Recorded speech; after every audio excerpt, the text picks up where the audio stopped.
lugar na kung saan may matatayog na puno at sariwang hangin, halina't tuklasin.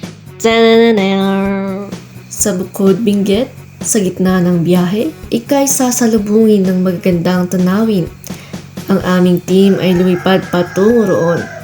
Kaya naman, samahan niyo kaming tuklasin ang ganda ng Bukod Benguet. Una narito ay ang Madakbak o kilala bilang Sulphur Spring. May mga parteng hindi delikado na kung saan pwede mong ilublob ang iyong paa at mga putik na pwede mong gawing facial mask. Mayroong benepisyo ang sulfur tulad na lamang ng pagpapaganda ng iyong kutis at maibsan ang sakit ng iyong katawan. Pangalawa ay ang Ambuklaw Dam.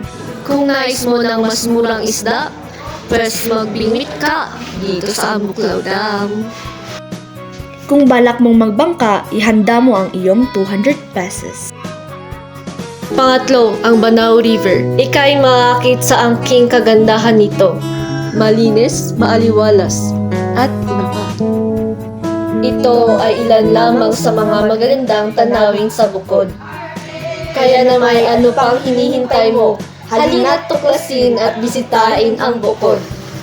Gaya nga ng sabi ng iba, bukod sa'yo, wala nang iba, maniwala ka.